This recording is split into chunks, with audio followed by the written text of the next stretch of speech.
मन वचन काय को एकाग्र करके मंगलाचरण की ओर बढ़ेंगे।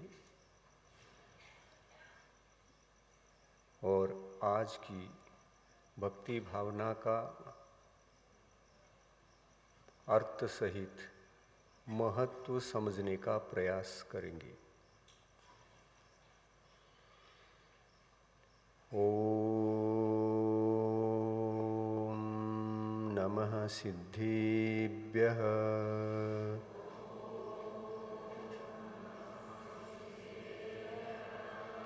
ओम नमः सिद्धेभ्यः।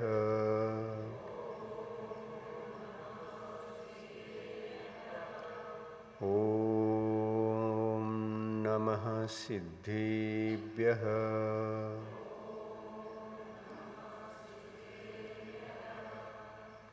यार ज्ञान शक्ति कोटि सूर्यरन्नु मीरिदे मत्तो यार दिव्य ध्वनियु लोकहितव ಮಾಡಿದೆ। ಮೂರು ಲೋಕದಲ್ಲಿ ಯಾರ ಕೀರ್ತಿ ವ್ಯಾಪ್ತವಾಗಿದೆ। ಅಂಥ ದೇವರಲ್ಲಿ ನನ್ನ ತಲೆಯು ಬಾಗಿದೆ। ಅಂಥ ದೇವರಲ್ಲಿ ನನ್ನ ತಲೆಯು ಬಾಗಿದೆ।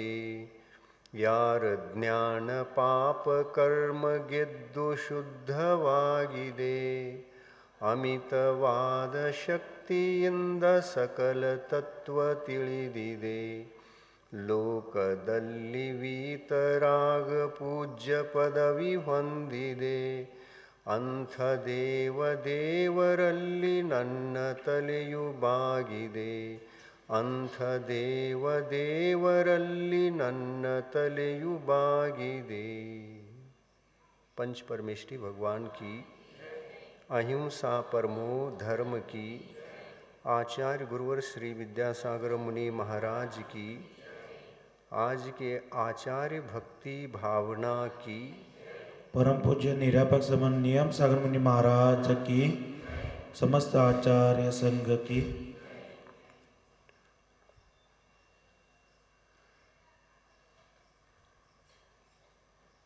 जैन परंपरा में एक मंत्र सुप्रसिद्ध पंच परमेष्ठी नमोकार मंत्र सर्वोपरि सर्वश्रेष्ठ मंत्र है।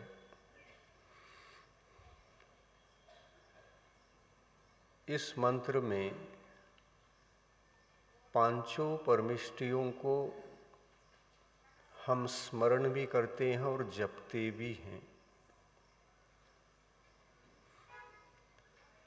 जो नमोकार मंत्र को जपते हैं वे और किसी मंत्र को जपने की आवश्यकता नहीं रहती। नमोकार मंत्र में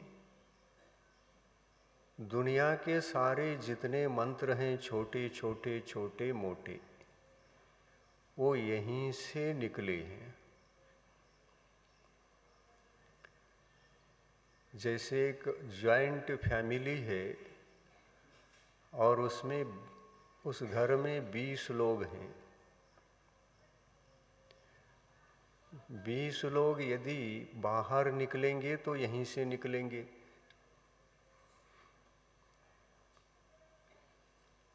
और वह घर यदि फेमस है, प्रसिद्ध है, उस घर के 20 लोग आदर्श हैं,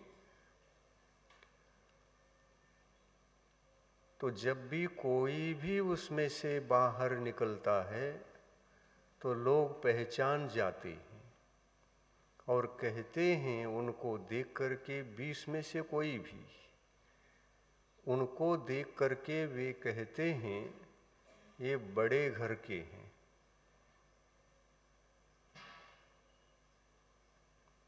कहते हैं कि नहीं कहते? अपनी फैमिली भी ऐसा ही होना चाहिए।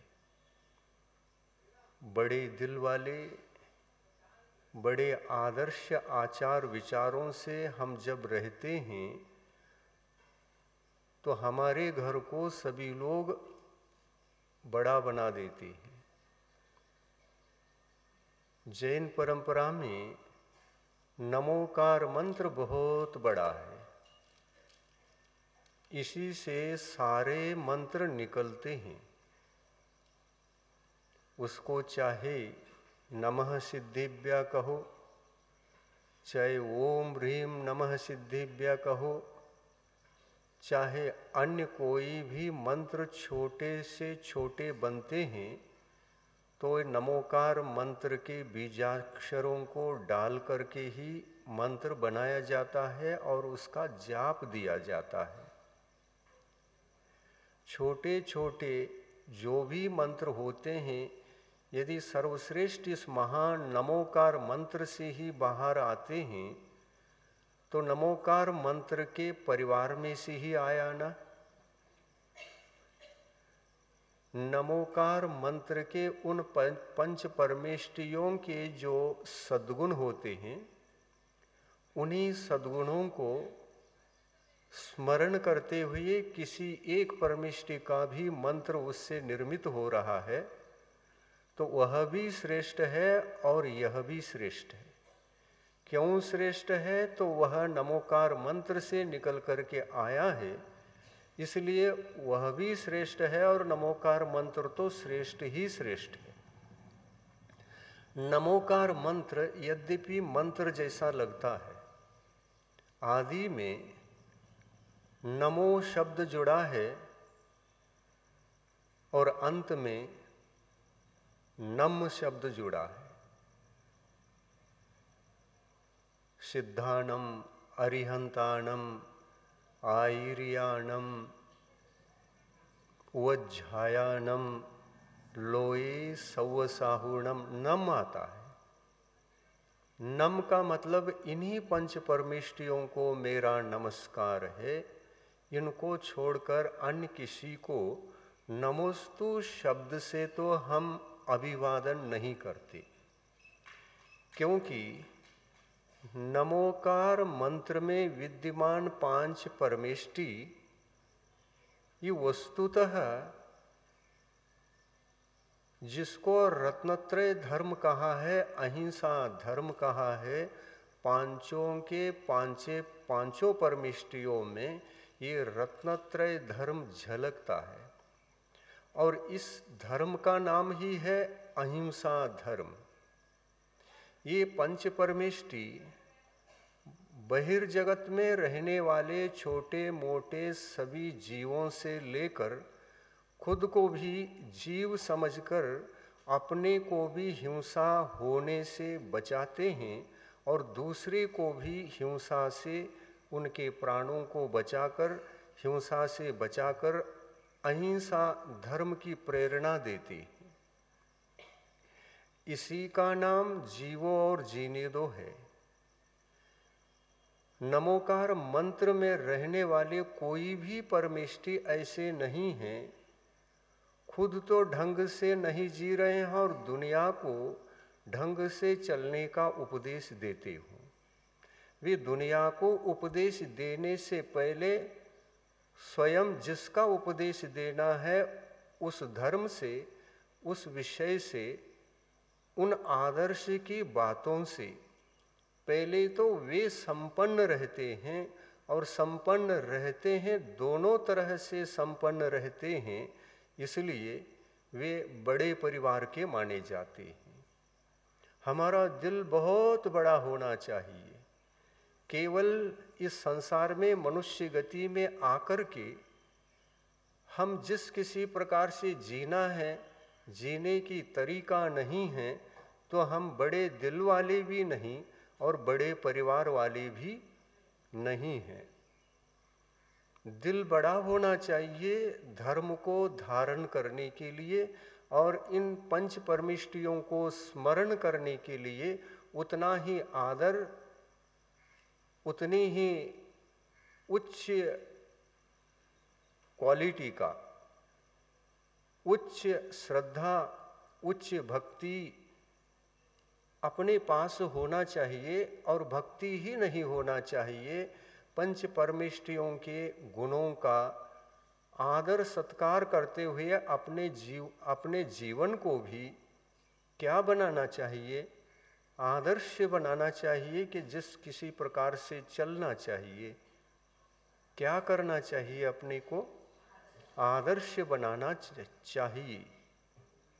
आप अपने आत्मा को बुरे आचार विचारों से बाहर ला रहे हैं या नहीं ला रहे हैं,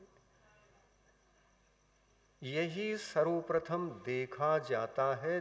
तब आदर्श हमारे जीवन में प्रतिष्ठित होता है। आदर्श आचार विचार अगर आपके जीवन में प्रतिष्ठित हो गए तो लोग कहते हैं ये जैन हैं, इनको कुछ कहने की जरूरत नहीं है, जहाँ भी आते हैं जाते हैं बैठते हैं उठते हैं, इन पर शंका नहीं करनी चाहिए क्योंकि ये जैन हैं।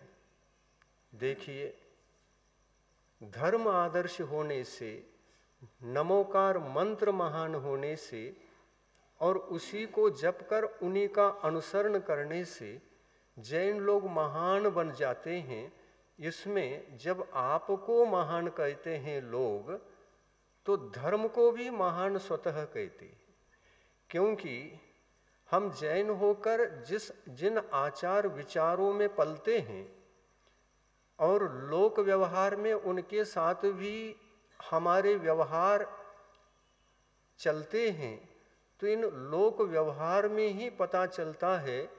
जब ये नमोकार मंत्र में मंत्र पढ़ने वाला और अपने आचार विचारों में आदर्श को स्थापित करके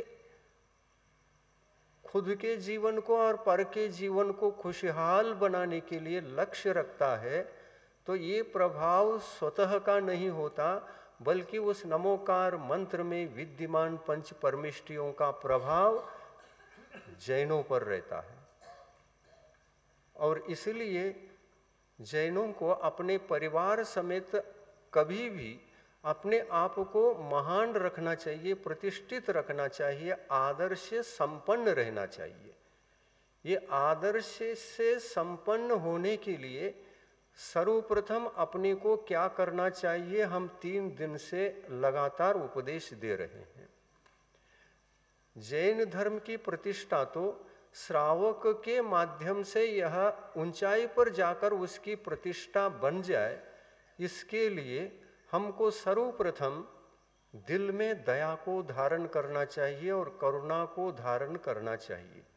ये करुणा स्वयं को संपन्न बना देता है, स्वयं को आदर्श कर देता है, स्वयं को सर्वश्रेष्ठ पद पर रख करके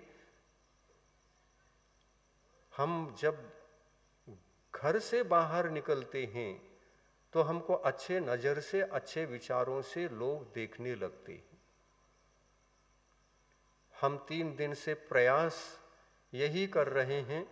अज्ञान के अंधकार के कारण से हम जो कुछ करते थे, आज उससे बाहर हम आ चुके हैं क्या नहीं? सबने संकल्प लिया है क्या नहीं? लिया है, संकल्प लिया है। सबसे सर्वश्रेष्ठ संकल्प तो अपने जीवन का यही कहलाता है कि हम कष्ट से जीना पड़े तो जिएंगे, हमको मनोरंजन, एंजॉय आदि का सुख कम मिलता है तो मिलने दो, हम थोड़ा सा कष्ट में रहते हैं तो रहने दो, लेकिन दिल में दया, इतना उस दया धर्म को आदर्श बना दो कि हमारे माध्यम से कम संगी पंचेंद्रिय पशुओं की हत्या होकर उनको दुख न मिले। ये हमको आजीवन पर्यंत संकल्प करना है। और ये संकल्प अगर हो गया तो जैन परिवार से, जैन परंपरा से जब आप बाहर निकलेंगे, आपको लोग देखेंगे तो यही कहेंगे, देखो जैन लोग मांस नहीं खाते, शाकाहार से जीवन व्यतीत करते हैं। ख्याति किसकी होगी? ख्याति आपकी भी होगी, आपका होने के साथ साथ धर्म की भी ख्याति होगी, धर्म की भी लोक में प्रतिष्ठा बनेगी। यह धर्म प्रतिष्ठित धर्म है, सर्वश्रेष्ठ धर्म है, उच्च धर्म है। अहिंसक होने से ही दया, करुणा और स्वपर कल्याण का आदर्श तत्व इसके भीतर होने से जैन धर्म आज 3 लोक में सब जगह यह प्रतिष्ठित है। क्या स्वर्ग में जैन धर्म नहीं? देव लोग क्या इसको फॉलो नहीं करते? देव क्या सम्यक दृष्टि नहीं होते? ये सम्यक दृष्टि जीव चाहे देवगति के हों, चाहे नरक गति के हों, मनुष्य गति को हों, तिर्यंच गति के हों, तिर्यंच गति में रहने वाले संगी पंचेंद्री तिर्यंच यदि हिंसक तिर्यंच भी होता है तो उसको सम्यक दर्शन प्राप्त होने के उपरांत धर्मात्मा बनता है। और धर्मात्मा के उस काल में तिर्यंच प्राणी भी यह संकल्प लेता है कि मैं जीवन पर्यंत ऐसे हिंसा नहीं करूंगा, शिकार खेल करके मैं अपना पेट नहीं भरूंगा। ऐसे कितने ही तिर्यंच प्राणी हैं, कथाएं शास्त्रों में मिलती हैं, मांसाहार का त्याग करके आदर्श मानवीय जीवन हम जो जीते हैं उस जीवन को अपने जीवन में तिर्यंच प्राणी भी साकार कर लेते हैं। मनुष्य ही साकार नहीं करता, तिर्यंच भी साकार कर लेते हैं। और वह तिर्यंच हिंसक भी क्यों न हो, वह शाकाहार का नियम लेकर शाकाहार से चलता है, एक मांसाहारी प्राणी। ये शास्त्रों में कथानक है क्या? नहीं है।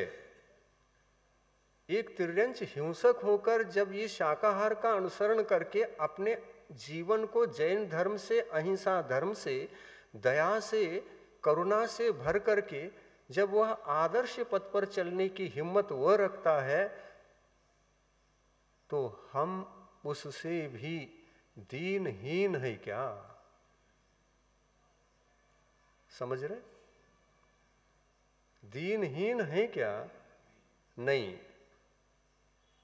मद्य, मांस और मधु इसको सेवन करता हुआ कोई भी जीव न तो धर्मात्मा बन सकता है और न ही सम्यक दृष्टि कहला सकता है, सम्यक दृष्टि बन सकता है। 3, इसीलिए आचार्य परमेष्ठियों ने ग्रंथों के माध्यम से ये उपदेश दिया है, जो भगवान की वाणी थी उसी को लिखा है। यह लिखा है कि जब तक कोई जैन शाकाहारी नहीं बनेगा वो सम्यक दृष्टि नहीं कहला सकता। और शाकाहारी बनने के लिए हमको ये संकल्प लेना पड़ता है, क्योंकि जैन लोग सीधा तो कहीं जाकर अभक्ष का भक्षण नहीं करते, परंतु इनडायरेक्ट खा करके बहुत बड़े पाप का अनुमोदन करते हैं। करते कि नहीं करते? किया है क्या नहीं किया अपन ने? सुन रहे ना? प्रवचन कैसा लग रहा है? जटिल लग रहा है क्या? अपन को बहुत सरल ढंग से जीना है। करुणा और दया ये मानवीय धर्म की प्रथम सीढ़ी है। एक तिर्यंच जी सकता है दया से और करुणा से, और वह मांसाहार को त्याग कर शाकाहार से जी सकता, इतना बड़ा साहस कर सकता है, तो मनुष्य है। उससे श्रेष्ठ गति में जन्म लेकर उच्च कुल में भी इसने जन्म लिया है, और जैन परंपरा में जन्म लेकर के ये अभक्ष्य भक्षण करना अपने जीवन का सबसे बड़ा पाप है और सबसे बड़ा धर्म की अप्रभावना है। आज चर्चा सुनने को बाजार में मिलती है कि जैन लोग ही खा रहे हैं, तो हमको क्या उपदेश दे रहे हो।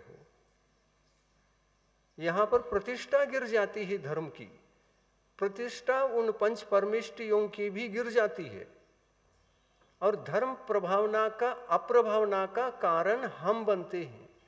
बाजार में बाहर जाने के बाद हमको देख करके, हम जैन हैं, हमको देख करके अगर ये कहेगा कि इन्हीं जैनों के कारण से ये अभक्ष सभी महंगा हो गया बाजार में, कहते हैं कि नहीं कहते? ये शब्द सुनाई देते हैं कि नहीं कानों में? ये आपको कानों में सुनने के लिए अच्छे लगते हैं क्या? जहां धर्म की प्रतिष्ठा गिरती है, जहां पंच परमेष्टियों की प्रतिष्ठा नीचे गिर जाती है, धराशायी हो जाती है, वो इतना बड़ा पाप तो करना ही नहीं चाहिए। ये उच्च कुल में जन्म लेकर के, अहिंसा की इस वंश परंपरा में हम जन्म लेकर के यदि ऐसा कार्य करेंगे तो ध्यान रखना, पुनः यह जैन धर्म, जैन कुल कभी सपने में भी नहीं मिल सकेगा। मिला है तो अज्ञान था, ठीक है। हम उच्च कुलीन होकर के भी ऐसा अभक्ष भक्षण करके अजैन बन गए थे। अब जैन थे ही कहाँ, अजैन बन गए थे, और अब जैन बन गए हैं। तो जैन बन गए हैं तो अब आपकी प्रतिष्ठा बढ़ गई है।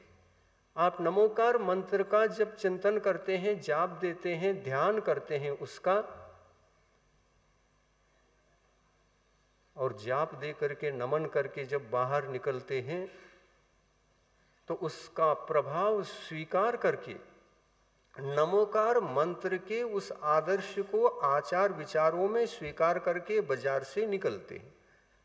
और निकलते समय हम शाकाहारी हैं ये अगर दुनिया को दिखने लग जाए तो आपकी प्रशंसा होगी क्या नहीं होगी?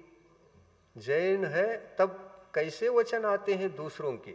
जैन है तो कुछ देखने की जरूरत नहीं है, जैन है तो कुछ कहने की जरूरत नहीं है, जैन है तो वो तो सज्जन ही है, अहिंसक है, दयालु है, छोटे छोटे जीवों को भी ये जैन लोग बचाते हैं। ये चर्चा लोक में प्रारंभ होती है और आपकी धर्म की, आपके परिवार की, नमोकार मंत्र की, सबकी प्रतिष्ठा ऊंचाई पर जाती है। आपको ध्यान में रखना है, जिस नियम को लिया है उसको अधूरा पालन नहीं करना। अधूरा, अधूरा का मतलब महाराज जिसमें से पहले हम कुछ छोड़ते हैं और कुछ बचा लेते हैं, वो जीवन ठीक नहीं।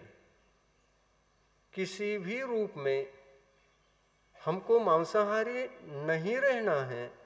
किसी भी प्रकार से उन वस्तुओं का प्रयोग अपने जीवन में न आना चाहिए, न दिखना चाहिए। ऐसा जीवन जो जीता है वही सम्यक दृष्टि बन सकता है। सम्यक तो श्रावक धर्म में, श्रावक का प्रथम धर्म है, प्रथम सीढ़ी है। आप अभक्ष भक्षण करते हुए कभी भी इस सम्यक दर्शन की आराधना नहीं कर सकते, क्योंकि आपके पास मानवीय धर्म नहीं है। सम्यक दर्शन की उत्पत्ति से पहले मानवीय धर्म को सिद्ध करना पड़ेगा, तभी कहीं सम्यक्त्व की ओर हम बढ़ सकते हैं। तिर्यंच प्राणी भी उन्हीं के लिए, उनके लिए भी यही सिद्धांत है, यही सन्मार्ग है, इसी का उपदेश भगवान ने दिया है। तिर्यंच प्राणी भी जब तक मांसाहारी होता है तब तक सम्यक दर्शन को धारण नहीं कर सकता, और जो तिर्यंच प्राणी शाकाहारी बन जाता है, कितना कष्ट का अनुभव करता होगा वो, जिनका आहार वही है, और उसको त्याग करके, दया भाव से त्याग करके, करुणा से त्याग करके जब वो त्यागता होगा, कैसे क्या करेगा? एक शिव शाकाहार से अपना जीवन व्यतीत करेगा, एक शिव है, कैसा क्या करता होगा? कष्ट की अनुभूति तो होती होगी ना, पेट थोड़ा बहुत खाली तो रहता होगा ना, लेकिन सिंह के लिए भी अगर ये ज्ञानोदय हो जाए कि मेरे वजह से ये जीव मर गए और ये जीवों को मारकर दूसरे को दुख पहुंचाकर मैं दुख का कारण बनकर ये जीवन जी रहा हूँ, उसका पश्चाताप यदि तिर्यंच प्राणी को होता है तो वह तिर्यंच प्राणी भी मानव से आगे चला जाता है, आदर्श को अपने जीवन में प्रतिष्ठापित करता है, मनुष्य से आगे बढ़ जाता है। इसी कारण से श्रावकाचार ग्रंथ जो आप लोगों का है, रत्नकर्णक श्रावकाचार, समंतभद्र स्वामी ने उस ग्रंथ की रचना की है और उसमें श्रावक धर्म का, सम्यक दर्शन ज्ञान चारित्र रूप श्रावक धर्म का उपदेश बहुत अच्छी तरह से दिया है। समंतभद्र स्वामी कहते हैं, पाप में उलझे हुए, पाप में उलझे हुए गृहस्थों के लिए सुलझे हुए तिर्यंच प्राणी उन गृहस्थों से ऊपर है, श्रेष्ठ है। वो तिर्यंच प्राणी उस गृहस्थ से ऊंचे हैं, श्रेष्ठ हैं। और एक वाक्य कहते हैं वो, परिग्रह में उलझे हुए गृहस्थ यदि दया से संपन्न हैं, सम्यक दर्शन से युक्त हैं और दिन रात यह भावना भाते हैं कि मुझे दिगंबर दीक्षा लेना है, दिगंबर मुनि महाराज बनना है और जीवन को पूर्णतः पापों से मुक्त करना है, मुझे परिग्रह भी त्यागना है और पापों से मुक्त होकर के आदर्श जीवन जीते हुए अपना कल्याण भी करना है। इस प्रकार यदि कोई गृहस्थ मुनि मार्ग के प्रति बड़ी श्रद्धा रखकर उस श्रद्धा को अपने जीवन में प्रतिष्ठापित करके उसके आदर्श जीवन जी रहा है और केवल सम्यक दृष्टि है, अविरत सम्यक दृष्टि, उस अविरत सम्यक दृष्टि श्रावक के साथ मुनि महाराजों की तुलना करती है। मुनि महाराज यदि सम्यक दर्शन की आराधना नहीं कर रहे हैं और गृहस्थ सम्यक दर्शन की आराधना कर रहा है तो मिथ्यात्व में, उन्मार्ग में उलझे हुए उस साधु की अपेक्षा परिग्रह में उलझा हुआ और सम्यक दर्शन रूपी धर्म को अपने जीवन में पालन करने वाला वह गृहस्थ एक मुनि से भी आदर्श हैं और श्रेष्ठ हैं। तो इसके लिए ताली बजाया, लेकिन तिर्यंच श्रेष्ठ है कहने से आपने कोई ताली नहीं बजाया। हाँ, देखो ना कैसे स्वार्थी हैं आप। जब तिर्यंच की बात आई, गृहस्थों से जब वह श्रेष्ठ हो गया तो उसके लिए भी ताली बजाना चाहिए था ना, और कहने से बजा दिया, ये ठीक नहीं है।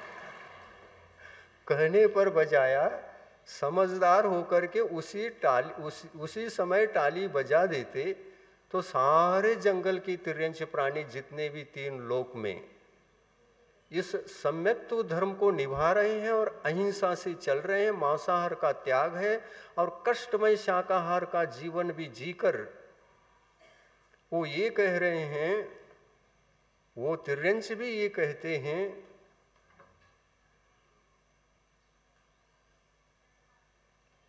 दिल दिया है,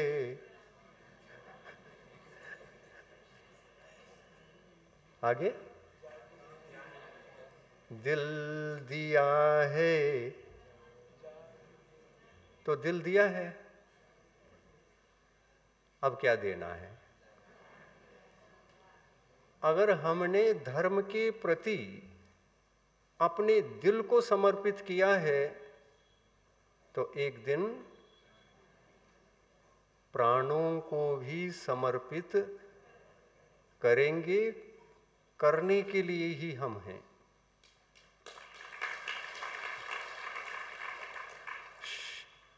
हमारे जीवन में कितना भी बड़ा कष्ट क्यों न आ जाए, परंतु शाकाहार का ही जीवन जिएंगे।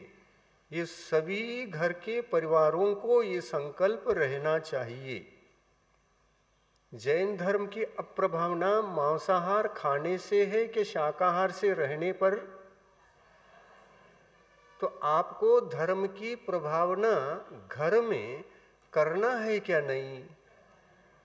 तो आचार विचारों में ये बहुत सावधान रखना पड़ेगा। जब आपका बच्चा रोने लगता है तो पैसा पकड़वा लेते हैं। काय के लिए रोता है वो? मुझे कैडबरी चाहिए, मुझे बिस्किट चाहिए, मुझे बाजार का नूडल चाहिए, और क्या क्या चाहिए।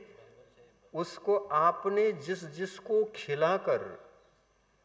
खिलाकर तैयार किया है और खाने पर उसकी रुचि लग गई है ना, वो चीज बार बार उन बच्चों को भी याद आती है और वो मन कहता है कि वो चीज चाहिए। बच्चों को अज्ञान रहता है और उनको न तो पुण्य पता है, न पाप पता है, न अभक्ष्य पता है, न भक्ष्य पता है। लेकिन आप तो उनके माता पिता हैं, आपको भक्ष्य का ख्याल होता है कि नहीं? पता रहता है कि नहीं कि ये बहुत बड़ा अभक्ष्य है? ये जानते हुए भी बच्चे के हाथ में 10 रुपया देकर आप दुकान भेज देते हैं, लो ये पैसा ले लो और खा के आओ। पैसा देता है दुकानदार को। वह बच्चा जब दुकान में पहुंचता है तो दुकानदार पूछता है, किसके बेटे हो? तो बच्चा अपना परिचय सीधा सीधा बताता, कोई छिपाता नहीं, सरल होता है वो। हमारे पिता का नाम ये है, हमारा घर वहाँ है, मेरा नाम ये है और पिताजी का नाम ये है। तो कौन हो? पिताजी कहते हैं हम जैन हैं। और 10 रुपया जो ले गया है दुकानदार को दे रहा है, वो दुकानदार उस बच्चे को देख करके क्या सोचेगा? आप याद आएंगे तो वो कहेगा कि आपको जरा भी दिल में दया नहीं है, आदर्श आचार विचार आपके जीवन में अभी आए नहीं हैं, हमें और इनमें क्या फर्क है? ये विचार आएगा कि नहीं आएगा? आएगा। मैं बार बार इस बात का जोर दे रहा हूं, इसलिए दे रहा हूं कि कम से कम इस उच्च कुल में हम जो जन्म लिए हैं, बहुत बड़े पुण्य के उदय से जन्म लिए हैं, बहुत बड़े पुण्य के उदय से जन्म लिए हैं। ऐसा गलत कार्य सपरिवार कभी करने का साहस मत करो कि आगामी भवों में हमको जैन कुल मिलना ही मुश्किल हो जाए। हम उस कुल में उत्पन्न होने के लिए भविष्य में हमेशा हमेशा के लिए वंचित हो जाए, वो कार्य कभी नहीं करना। बचाओ इस कुल की मर्यादा को। कुल की मर्यादा के भी वो 8 ही मूल गुण हैं और मानव धर्म के मूल गुण भी 8 हैं। जैन कुल जिसको कहते हैं ना, जैन कुल का क्या अर्थ होता है? जैन कुल का अर्थ होता है 8 मूल गुणों से संपन्न रहना। ये जैन कुलाचार है। व्यक्ति सम्यक दृष्टि हो या ना हो, लेकिन जैन कुलाचार का पालन तो जैन कुल में हर व्यक्ति को करना ही चाहिए, क्योंकि हमारे वंशजों की ये प्रतिष्ठा है, अहिंसा धर्म की हमारी ये प्रतिष्ठा है। जैन है तो कभी ये नहीं हो सकता है कि वो मांसाहारी हो। ये परंपरा हमारी वंश परंपरा है, और इस वंश परंपरा के आदर्श आचार विचार तो ये है कि शाकाहार ही हमारा आदर्श आचार विचार है। और इस प्रकार से हम यदि अज्ञानवश या जानबूझ करके भी या चंचल मन से भी यदि हम अभक्ष्य का भक्षण करते हैं, हम कुलभ्रष्ट होते हैं। और क्या होता है? इतना ही होता है, कुलभ्रष्ट होते हैं। और उच्च कुल से भ्रष्ट होने का मतलब होता है कि भविष्य में कभी हमको उच्च कुल न मिले, ऐसे पाप कर्मों को बांधना।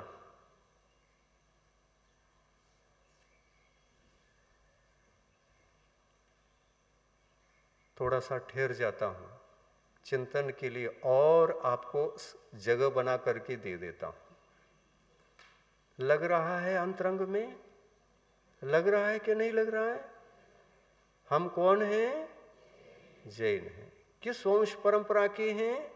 तीर्थंकरों की वंश परंपरा के हैं। हमारे रग रग में, हमारे शरीर में, नस नस में किसका खून बह रहा है? किसका खून? 24 तीर्थंकरों का। हमारे ये वंशज हैं, हम उस उच्च वंश में जन्म ले चुके हैं, उस उच्च वंश कुल की परंपरा में हम जन्मे हैं। हमारा खून भी लाल ही है,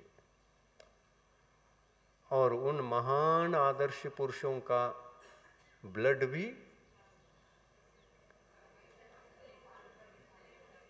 कैसा था? हाँ, सफेद था। उनको हाँ पता है, मालूम है कि नहीं? ये पता है कि नहीं? तीर्थंकरों का जन्म से जो उनका ब्लड होता है केवल सफेद होता है। पहली बार सुन रहे होंगे कई लोग, सफेद होता है। वो हमारे वंश परंपरा के सबसे बड़े आदर्श हैं, जिनका खून सफेद है। और सफेद खून लाल नहीं होता। क्यों नहीं होता? उसका कारण क्या है? उन्होंने तीर्थंकर प्रकृति को बंद करने से पूर्व सभी जीवों को बचाया था।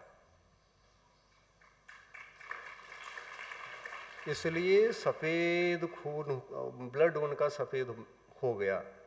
सफेद ब्लड होता है जब वो जन्म लेते हैं। सभी जीवों के प्राणों को जो बचाता है, जन्म जन्म में इस वंश परंपरा में जन्म लेकर के शाकाहार से जो जीवन जीता है, एक दिन उसका भी खून सफेद रहेगा भविष्य में।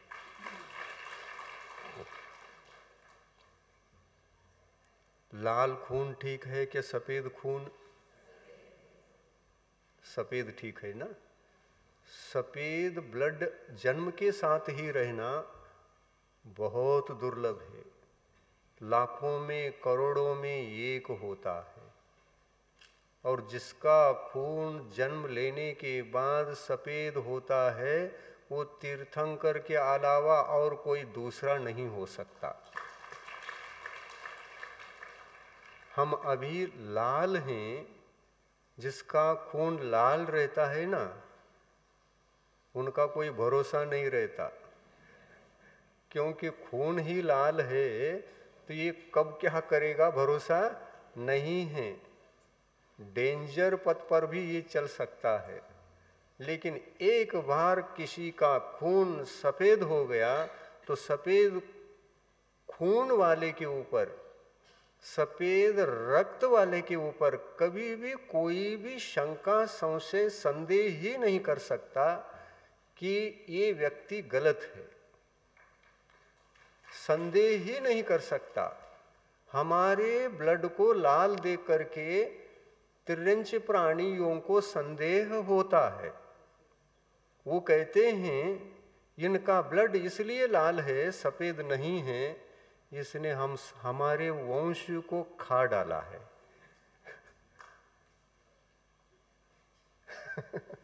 है कि नहीं? हमारे वंश को खा डाला है, इसलिए इसका ब्लड लाल है। और इनके जो आराध्य देवता हैं तीर्थंकर भगवान, उन्होंने हमको भव भव में बचाकर पुण्य कमाया था। उस पुण्य के वजह से वे अत्यंत दया भाव के फलस्वरूप उनका खून आज सफेद है। तिर्यंच प्राणी जब समूह शरण में प्रवेश करते हैं, भगवान का अभयदान पाकर के उनका उपदेश सुनने के लिए विराजमान हो जाते हैं। और शत्रु भी हो और मित्र भी हो, शत्रु तिर्यंच और मित्र तिर्यंच, सांप और नेवला, मराठी में क्या बोलते हैं? मुंगूस। सांप आणि मुंगूस एक ही स्थान पर बैठते हैं। देखिए आप, ये किसका प्रभाव है? ये प्रभाव किसका है? ये तीर्थंकर भगवान का ही प्रभाव होता है। उनकी छत्र छाया में जाने वाला तिर्यंच प्राणी भी अपने शत्रुता को भूल करके बैठ जाता है और मित्रता को स्थापित कर लेते हैं। तो देखिए ये सफेद खून का कितना बड़ा प्रभाव होता है।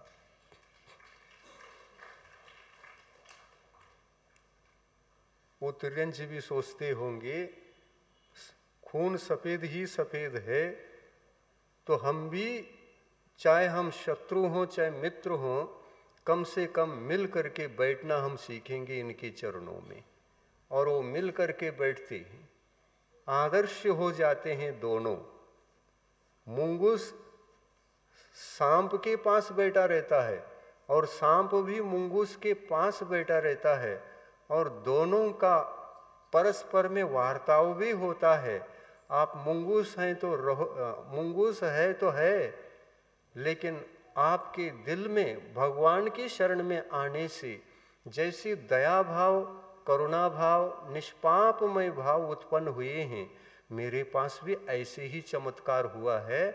जब भी मैंने समूह शरण में प्रवेश किया, त्यों ही मेरे मन में भी दया के भाव स्वतः ऑटोमेटिक ही पैदा हो गए। हे मुंगूस, आप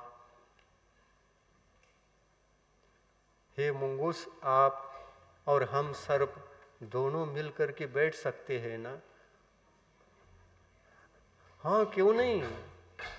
अनादिकाल से तो हम झगड़े थे, लेकिन हम दोनों मिल करके बैठेंगे और भगवान का उपदेश सुनकर हम भी भगवान बनेंगे। बैठो बैठो। शत्रु को भी मित्रता पैदा होती है और शत्रुता को त्याग करके वो दोनों प्राणी एक जगह बैठ जाते हैं। और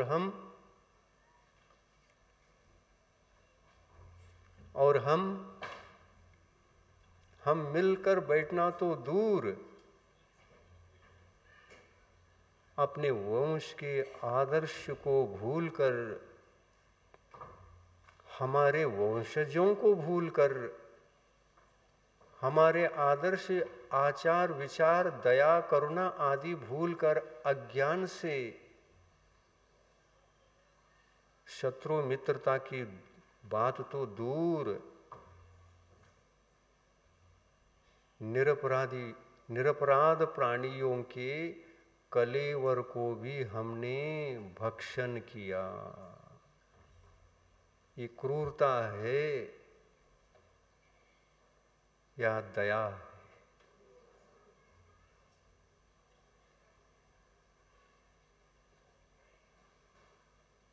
जिसका हमने भक्षण किया है ना, वो तो जान से मर गया था। उसका जीवन ही उजड़ गया था। और उस वक्त हमारे लिए जो पाप का बंध हुआ है, उस पाप के उदय में हम भी जिसके जीवन को उजाड़ कर नष्ट करके पाप कमाया है, उस गति में हमको कभी न कभी जन्म लेना पड़ेगा कि नहीं?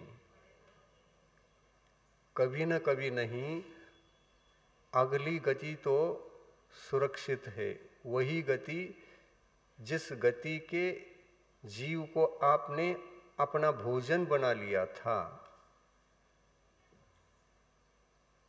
उसी गति में बार बार जन्म लेना पड़ेगा। और वहाँ के जीवन जीते हुए उस जीवन के काल में आपको भी भक्षण करेंगे, तिर्यंच प्राणी भी भक्षण कर सकते हैं, और अज्ञानी मानव भी कई बार आपको भक्षण करेगा।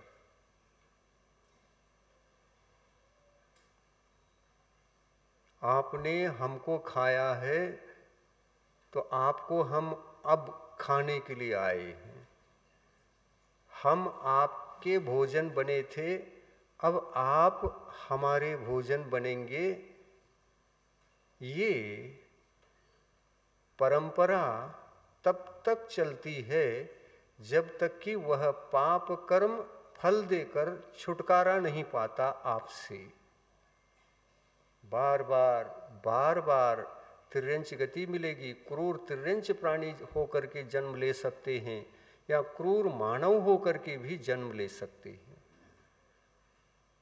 बहुत बड़ा पाप है ये, पाप बहुत बड़ा है। एंजॉय के साथ जिसको हमने खाया था, रसोई घर में भी उनको रखा था। जिसका स्पर्श करना भी भयंकर पाप है, उसको रसोई घर में रखा। बिस्किट लाए, रसोई घर में रखा। ब्रेड लाए, रसोई घर में रखा। रसोई घर में मृत प्राणी का अगर कलेवर है तो रसोई घर नहीं रहता, वो तो स्मशान बन जाता है। और स्मशान में बैठ करके आप अपना भोजन कर रहे हैं। भोजन करते समय उन्हीं प्राणियों का कलेवर पेट में भी जा रहा है। पहले तो रसोई घर स्मशान बन गया, और बाद में वहीं बैठ करके यदि इन्हीं वस्तुओं को आपने खाया तो पेट भी स्मशान बन गया है।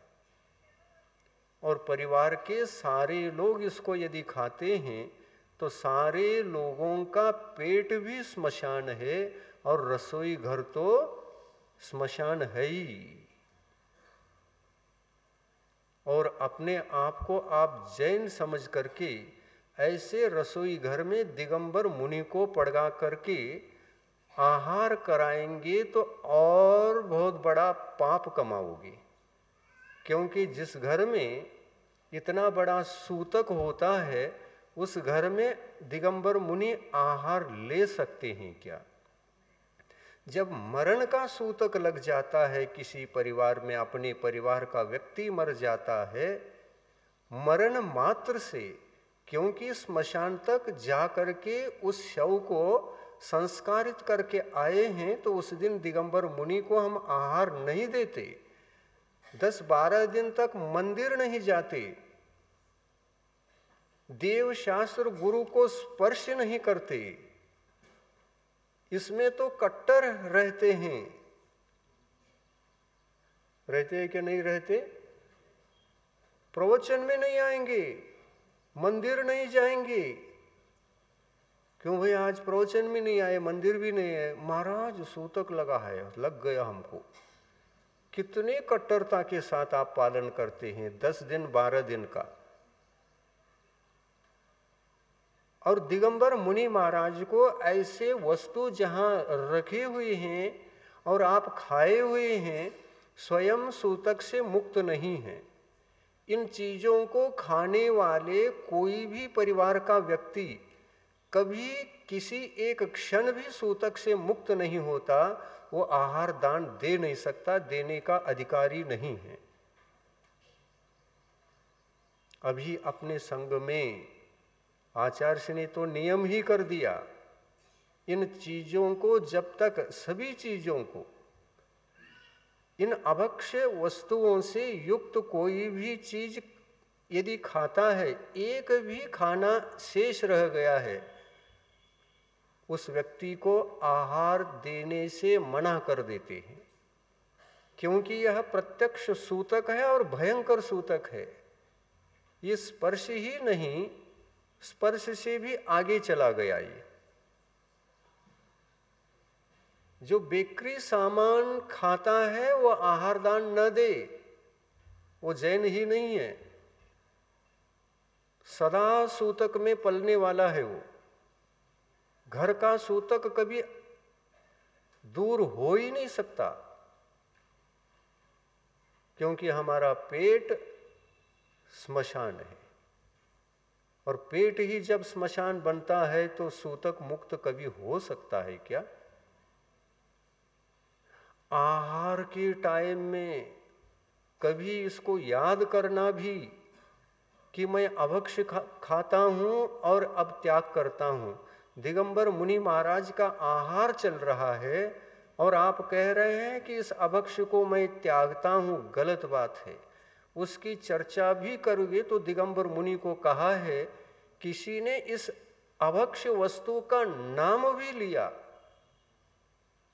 उच्चारण भी किया, तो गुरु के मन में वो आएगा कि नहीं आएगा? मूलाचार में लिखा है, ये मन में भी आता है तो अंतराय करना चाहिए। ये अभक्ष्य वस्तु मन में भी आता है तो अंतराय कर देना चाहिए। और आपने याद दिला दिया, आहार से पहले ही इसकी चर्चा करो और पहले से ही त्याग दो।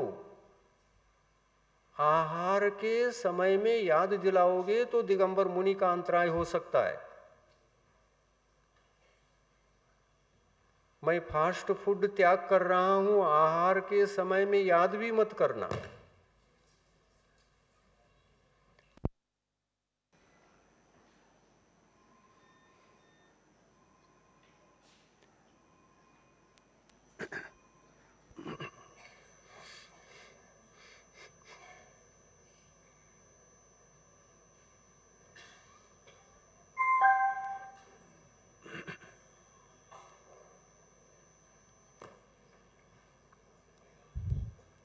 हाँ, आ गए।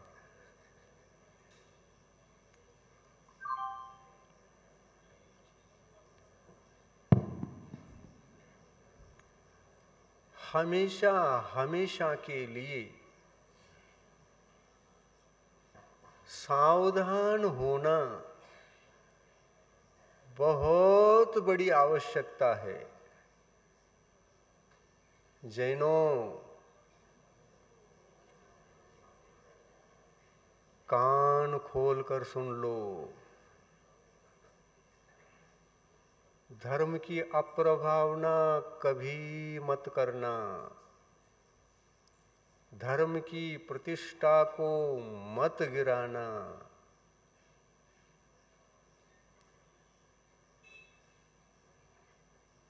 इसको स्पर्श करना भी बहुत बड़ा पाप है और बहुत बड़ा सूतक है।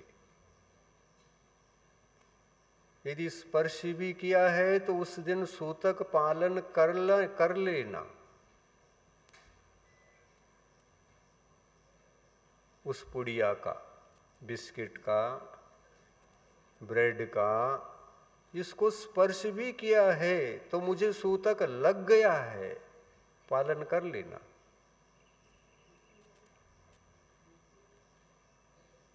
मृत व्यक्ति को स्पर्श करके आते हैं, संस्कार करके आते हैं, कंधे पर उठाते हैं, स्पर्श ही तो केवल करते हैं, इसलिए सूतक लग गया। और कितने दिन का लग गया मरण का सूतक? कितने दिन का लगता है? 13 दिन का। 12 दिन पूर्ण करके 13 दिन मुक्त होते हैं। स्पर्श करने मात्र से जब सूतक लगता है, घर का व्यक्ति प्राण निकल जाने के बाद शरीर अपवित्र हो गया। अपवित्र शरीर को स्पर्श करके 12 दिन तक उसका सूतक हम जब पालन करते हैं, तो खा करके कोई सूतक मुक्त रह सकता है क्या? हाँ? बेचते हैं उनके लिए तो निरंतर सूतक है। बेचते हैं उनके लिए तो सबसे बड़ा पाप लगता है, इतना बड़ा कि वो हर दिन बांट रहा है सबको बहुत बड़ा पापी बना रहा है। और बांट बांट करके एक को भी बांटोगे तो महान पाप उनको भी लगा और हमको भी लगा। ऐसा व्यापार उद्योग करने के लिए भी जैन परंपरा में निषिद्ध है। इतना बड़ा पाप वाला वस्तु नहीं बेचना, जो बहुत ही बड़ा पाप है। संगी पंचेंद्री जीव की हत्या से उत्पन्न इन पदार्थों को बेचना, इसका उद्योग करना, उसके घर में आहार ही नहीं हो सकता। उसके घर में आहार हो ही नहीं सकता।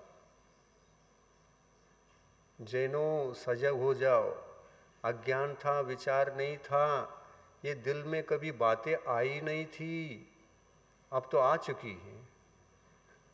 ये दिल में बातें आ गई हैं तो उससे मुक्त होना। एक श्रावक ने ऐसा ही मुझे निवेदन किया। हम तेरदाल में थे और चातुर्मास कर रहे। चातुर्मास में जब हम गांव में आहार के लिए गए थे, चौराहे पर बहुत बड़ी दुकान थी और उन दुकान में यही पॉकेट, बहुत सारे पॉकेट, होलसेल व्यापार इनका उनको था। गुरु भक्ति बहुत थी। आते जाते समय दुकान से बाहर आकर दर्शन लेते थे और दर्शन करते समय एक दिन उन्होंने पूछा कि महाराज हम आहार दे सकते हैं क्या, चौका लगा सकते हैं क्या? तो हमने कहा क्यों ऐसा क्यों पूछ रहे हो, तुम जैन नहीं हो क्या? तो उन्होंने कहा हम जैन ही हैं। लेकिन क्यों पूछ रहे हो? महाराज आपने प्रवचन में ये कहा था कि श्रावकों से सबसे ये अभक्ष्य वस्तु छुड़ाया है। हम तो खाते तो नहीं, बेचते हैं। आपको चौका लगाना चलेगा क्या, पूछा उन्होंने। हम दंग रह गए। ये खुद खाता नहीं और सबको बांटता है, तो खाने वालों से ज्यादा पाप कौन कमाता है? ये खाता नहीं था, बांटता था, किसको पाप अधिक जाता है? खाते समय तो हम अकेले अपने आप के लिए खाते हैं, लेकिन जो खाने वाले हैं पूरे गांव में सभी लोगों को ये बांटते हैं, बेचते हैं, उद्योग करते हैं, तो पाप किसको ज्यादा होता है? खाने वाले को क्या बेचने वाले को? बेचने वाले को। हमने कहा उनसे ये बेचना तो खाने से भी बड़ा पाप है। तो महाराज हमारे लिए रास्ता कौन सा? यही उद्योग है, यही व्यवसाय है। तो है, यही व्यवसाय है तो है, बहुत हिंसक है। आपको धीरे धीरे इससे छुटकारा पाना है, बाहर आना है, मुक्त होना है। ये पुरुषार्थ शुरू करो। एक साथ कोई काम नहीं होता है, एकाएक कोई कुछ नहीं होता है। तो आप बाहर आना शुरू कर दो। आप खाते नहीं तो इन वस्तुओं को बेचना भी धीरे धीरे एक एक करके सब माइनस कर दो, और इसकी जगह ऐसा ही व्यापार चले और उससे पुण्य भी बढ़े और व्यापार भी बढ़े। इसके लिए यूट्यूब बहुत सारे हैं। इन वस्तुओं को घर में तैयार करो और दुकान में पॉकेट बंद करके तुम अपनी कंपनी से इनको बेचो। तो जिस दिन ये होगा उस दिन हम आहार के लिए आ सकते हैं।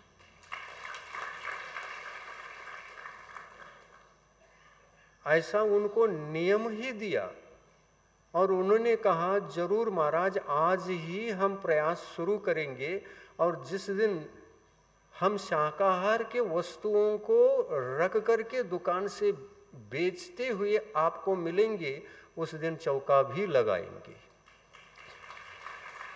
तो हमने कहा बहुत बड़ी खुशी हो गई, कम से कम इतनी दया और इतनी सद्भावना इसके प्रति है। तो हमने दोनों हाथ से आशीर्वाद दे करके उनको उस हिंसा से, उस अभक्ष से मुक्त करने का मंगलमय आशीर्वाद दिया। अब वो बाहर आ रहे हैं। आप अपनी अपनी दुकानों में कम से कम इन वस्तुओं को बेचना बंद करिए, नहीं तो तब तक ये कत्ल खाने बंद होने वाले नहीं हैं। ये दुकान बंद नहीं होगी तो कत्ल खाने कैसे बंद हो सकते हैं? और कत्ल खाने में मरने वाला एक एक पशु आपको श्राप दे रहा है। वो कौन दुकानदार है जो मेरे कलेवर को रखकर दूसरे को भोजन के रूप में परोस रहा है, बेच रहा है और वह उद्योग कर रहा है, व्यापार कर रहा है? श्राप देगा क्या नहीं देगा? और वो श्राप प्राणियों का लगेगा क्या नहीं लगेगा? लगेगा। प्राणी यदि श्राप देता है तो भयंकर उसके पाप के फल को भोगने के लिए कई बार, अनेकों बार हमको नरक की यात्रा करनी पड़ेगी, तिर्यंच गति की यात्रा करनी पड़ेगी। वहाँ जन्म लेकर दूसरे के द्वारा भक्षण किया जाएगा। आप तिर्यंच बनेंगे और आपका भक्षण दूसरा कोई करेगा। ये जब तक पाप पूरा फल देकर अलग नहीं होता आत्मा से, तब तक हमारा भक्षण होता रहेगा दूसरे प्राणियों के माध्यम से। खाने वाले के लिए भी वही पाप, बेचने वाले के लिए वही पाप, लेकिन कम ज्यादा का सवाल जरूर है। खाने वाला कम पाप करता है तो बेचने वाला उससे 100 गुना पाप, या 100 गुना क्या, जितने दिन बेचता है, एक दिन में जितने लोगों को खिलाया है उतनी बार स्वयं खाने के बराबर का पाप भी उसमें लगता है। और इसलिए हमको सावधान होना है।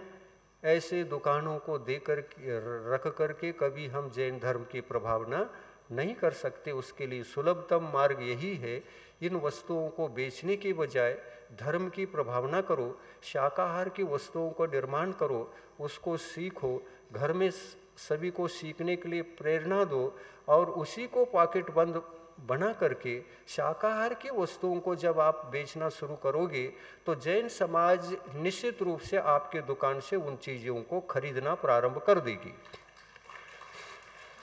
और इस तरह से अपने समाज को भी बचाओ, और जो आपके दुकान में आकर के कोई भी ले जाता है तो वो ले जाना भी बहुत अच्छा प्रभाव रहेगा अन्य समाज के लिए भी। स्वयं अहिंसा से जियो और अहिंसा का मार्ग जीने के लिए आप मार्गदर्शक बनकर उनके लिए इन वस्तुओं से, शाकाहार की वस्तुओं से आप धर्म प्रभावना करो। ये बहुत बड़ी धर्म प्रभावना है। शाकाहार की वस्तुओं को जो आज पंचम काल में बेचता है ना, वो बहुत बड़ी धर्म की प्रभावना करता है। इसलिए आप अपना ध्येय बना लो, लक्ष्य बना लो और शाकाहारी वस्तुओं को तैयार करो। आपकी कंपनी में आपका घर कंपनी बन जाए, शाकाहार का उत्पादक घर बन जाए और इस उत्पादन के माध्यम से मैं कहता हूँ इसको बेचने के लिए आपको बहुत देर लगेगा, साहूकार होने में, संपत्तिवान होने में बहुत देर लगेगा, ऐसा नहीं। अहिंसा की ये महिमा होती है, धर्म की ये महिमा होती है। धर्मो रक्षति रक्षितः, धर्म तुरंत ही आपकी रक्षा करता है और धन से आप भर जाओगे, क्योंकि पुण्य आपको धन से भर देता है। पाप का कार्य, पाप का उद्योग, इसमें जो करते हो ना, कभी भी ऊपर नहीं उठ सकोगे, क्योंकि हजार हजार लाखों लाखों तिर्यंशियों का जो अभिशाप है, जो शाप है, उसको ले करके आप कभी साहूकार नहीं बन सकते और उस धन से कभी भी आप सुख की अनुभूति अपने परिवार में नहीं कर सकते। हमारा पाप भार बढ़ता जाएगा तो हम दरिद्र ही होते जाएंगे। दरिद्र होने का मार्ग नहीं अपनाना। शाकाहार का जीवन, शाकाहार का व्यवसाय, ये आपके लिए शरणभूत है। ऐसे आचार्य परमेष्ठियों ने हमको उपदेश दिया है शास्त्रों के माध्यम से। ये 8 मूल गुणों का उपदेश आचार्य परमेष्ठियों ने दिया है। ऐसे आचार्य परमेष्ठियों की आज भावना है। दुनिया के ऊपर ही उन्होंने जिन्होंने उपकार किया है, उस आचार्य परमेष्ठि को सारे तिर्यंश प्राणी याद करते हैं, नमन करते हैं, नमोस्तु कहते हैं। ये 8 मूल गुण का उपदेश जिन आचार्यों ने दिया है ना, उन आचार्यों को, उन आचार्य परमेष्ठियों को श्रद्धा भक्ति से नमन करते हैं और नमन करके वो स्वयं सम्यक्त्व को धारण करते हैं। वे तिर्यंश प्राणी भी अपने जीवन में ऐसे अभक्ष्य वस्तुओं का त्याग कर आचार्य परमेष्ठि की यह पूजा भक्ति को आचरण में ला करके धर्म प्रभावना करते हैं, कर सकते हैं। तिर्यंश गति में समय आपका हो गया है। हम बार बार इस विषय पर इसलिए बोल रहे हैं क्योंकि आपके मन को हैमरिंग किए बिना, झकझोरे बिना पाप से ग्लानि पैदा नहीं होती, पाप से भय पैदा नहीं होता। पाप से आपको भयभीत बनाने के लिए ये बार बार हैमरिंग चल रहा है, इसको अच्छा समझना। महाराज, आपने हमको हैमरिंग करके अपने मन को पाप से बाहर ला दिया है। आप जैसे उपकारी इस दुनिया में और कोई कौन हो सकता है। हमको तिर्यंश गतियों से बचाया, नरक से बचाया और तीर्थंकर की परंपरा में ही बार बार जन्म मिलता रहे, इसका सन्मार्ग आपने खोल के दे दिया। तो आपके बराबर हमारे लिए उपकारी दुनिया में और कौन हो सकता है। नियम ले लीजिए, सभी लोग हाथ जोड़ करके नियम लेना, इन वस्तुओं को न स्वयं हम खाएंगे और न परिवार को खिलाएंगे और न ही इसका व्यवसाय करेंगे। ऐसा कुछ होता है तो जल्दी से जल्दी बाहर आकर के हम अपने जीवन को पाप मुक्त बनाएंगे। ये संकल्प लेने के लिए दोनों हाथ से मेरा आशीर्वाद है। आप कितने दया भाव से लेते हैं आप पर निर्धारित है। दे दो आशीर्वाद। क्या पूछ रहा हूं, सो रहे हैं क्या? दे दो आशीर्वाद। देऊं? आप तैयार हैं? आप अपने मन को भी तैयार कर लिया? मन गड़बड़ रहता है, मन एंजॉय करना चाहता है। अरे थोड़ा एक आदत तो बचाओ ना, कहता है मन। आत्मा से मन ये कहता है, आत्मा तैयार हो जाता है, आत्मा धर्म के पक्ष में आता है। लेकिन मन धर्म के पक्ष में आत्मा के साथ आ जाए, ये जरा कठिनाई पड़ जाती है किसी किसी को। लेकिन एक ही पक्ष में दोनों को लेकर के आप ये पुरुषार्थ करते हैं तो मन भी सरल बनता है। मन को भी भयभीत कर दो। इसको खाकर एंजॉय करोगे तो भव भव में तुम बहुत बड़े दुखी बनोगे, दरिद्री बनोगे। ऐसा मन को समझा, उपदेश दे दो, मन भी मान लेगा, आत्मा तो मान चुका है। दोनों को एक पक्ष करके आप ये काम करेंगे तो कितनी बड़ी प्रभावना होगी आपसे। जैन धर्म की प्रभावना तो इसी से होगी, इन पूजनों से इतनी नहीं होती। ये धर्म की प्रभावना नहीं है। धर्म की प्रभावना आचार विचारों से करने से धर्म बचता है और धर्म की प्रभावना होती है। पहले अपने खुद के जीवन में बचे और दूसरे के जीवन में वो बचता जाता है, तब बड़ी प्रभावना होती है। एक गृहस्थ के माध्यम से भी, एक साधु भी धर्म की प्रभावना करता है, तो एक गृहस्थ भी सबसे बड़ी धर्म प्रभावना कर सकता है। इसलिए शाकाहार से जियो और शाकाहार का ही प्रचार करो, उसी का व्यापार उद्योग आदि करो, तो इसमें कोई संदेह नहीं। आप एक आदर्श श्रावक, साधु जैसी धर्म की प्रभावना कर रहे हैं, उससे बढ़ चढ़ करके आप धर्म प्रभावना कर सकते हैं। अहिंसा परमो धर्म की जय, जैन धर्म की जय, अहिंसा धर्म की जय, रत्नत्रय धर्म की जय, तीर्थंकरों के धर्म की जय, पंच परमेष्ठियों की जय। जय बोलो परम पूज्य निर्यापक सर्व नियम स्वागत मुनि महाराज की।